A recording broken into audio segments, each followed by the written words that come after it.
एक गांव में लुलिया और उसके पति साहूलाल मिट्टी का दिया बनाने का काम करते थे। साहूलाल मिट्टी खोदकर उसे तैयार करता और लुलिया मिट्टी को दिया का आकार बनाती। वहीं उनका काम था, उसी से उनका घर परिवार चलता था। गरीब थे मगर दिल के बहुत साफ इंसान थे। किसी दूसरे की मदद करने में सबसे आगे रहते थे। दिवाली का समय आया। लुलिया मन ही मन खुश हो रही थी। चलो पर्व त्योहार आया है, कुछ तो कमाई हो ही जाएगी। यह सोचकर वो एक टोकरी में मिट्टी के दिया और पटाखे लेकर गांव में बेचने के लिए चल दिया। रास्ते में एक तालाब पड़ता था। लुलिया उसी तालाब के पास पेड़ के नीचे बैठ गई। थोड़ा आराम कर लेती हूँ, चलते चलते थक गई। हाय रे गरीब की जिंदगी। उसी रास्ते से एक नई नवेली अमीर दंपति जा रहे थे। चलो साइना घर चलते हैं, वहाँ मैं तुम्हें अपने हाथों से खाना खिलाऊंगा। जानू, आज मुझे पिज्जा खाने का मन कर रहा है।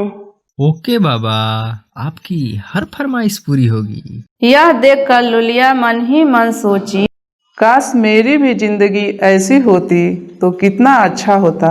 मेरे पति को तो प्यार करने तक का टाइम नहीं है, पिज्जा खिलाना तो दूर की बात है। हाय रे मेरी किस्मत। खैर इन सब बातों का क्या फायदा, चलो अपने काम पर लग जाते हैं। और लुलिया अपना पटाखे लेकर गांव की तरफ चल देती है। पटाखे ले लो, दिए ले लो, दिवाली के पटाखे, मिट्टी का शुद्ध दिया। अरे जाजा, आज के जमाने में भला मिट्टी का दिया कौन जलाता है? अभी तो मोमबत्ती का जमाना है। दिया तो छोड़ी, पटाखे का भी क्या भरोसा हो सकता है। फुसकी निकले, हमारा तो पैसे डाल हो जाए।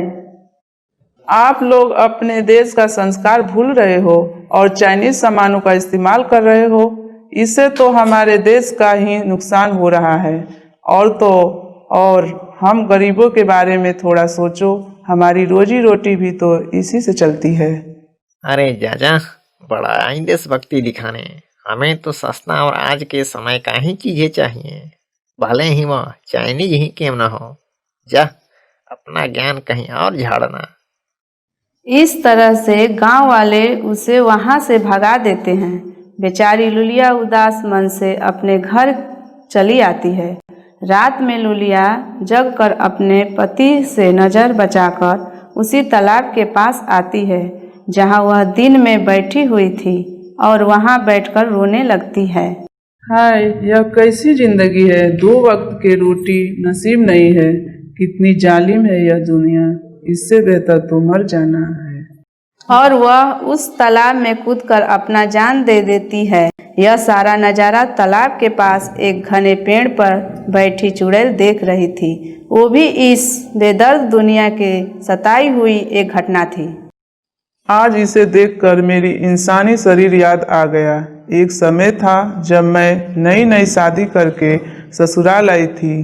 गरीब होने के कारण मेरे माता पिता दहेज ना दे सके और यह जालिम दुनिया मुझे दहेज के लालच में मार डाला।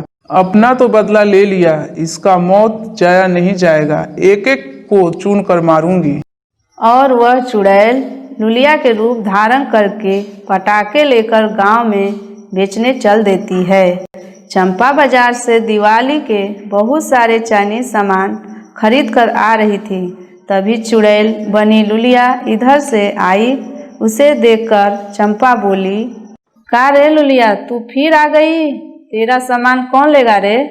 कुत्ते की दुम कभी सीधी नहीं होती, वही दशा है तेरी। अरे जा, मर जा। यह सुनकर चुड़ैल को बहुत गुस्सा आ जाता है। वह अपने असली रूप में आ जाती है। मरेगी तो तुम गांव वाले ने मुझे बहुत सताया है। अरे मर गई रे, तू चुड़ैल कैसे बन गई? मुझे माफ कर दो। चुड़ैल पूरा पटाखा और सामान उसके शरीर में बांध देती है।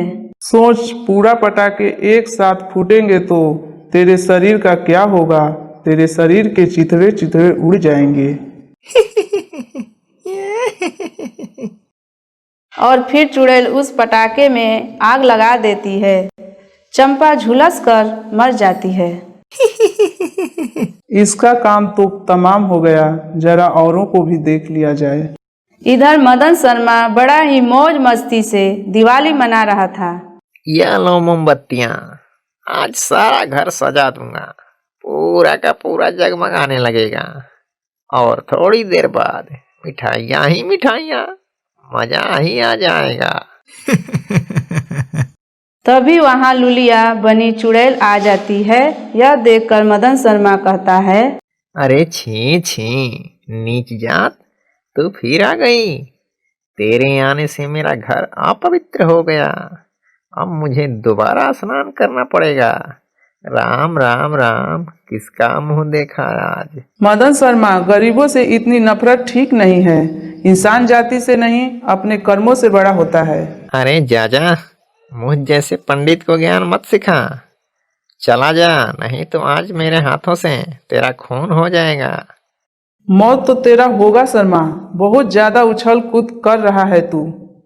फिर लुलिया बनी चुड़ैल अपने रूप में आ जाती है। अरे बचाओ रे, बचाओ है भैया, हमार जान गए। चिल्लाओ शर्मा, तुझे बचाने कोई नहीं आएगा। दिवाली मुबारक हो। ये ले मिठाई खा, भर पेट ठूस ले, क्योंकि आज तेरा आखिरी दिन है। इस तरह से गांव के एक एक करके लोग मरने लगते हैं। तब गांव के लोग सरपंच जी के पास जाते हैं और सारी बात बताते हैं। गलती तो तुम लोगों की है। हर किसी को जीने का हक है। तुम लोगों ने उसका मजाक उड़ाया, उसे गांव में सामान बेचने नहीं दिया। गांव के सभी लोगों से कहा जाता है कि ऐसा काम दोबारा नहीं करना। यूट्यूब पर सब्सक्राइब, फेसबुक पर फॉलो कीजिए। मज़ेदार वीडियो आपको मिलती रहेगी। धन्यवाद। Thank you ji.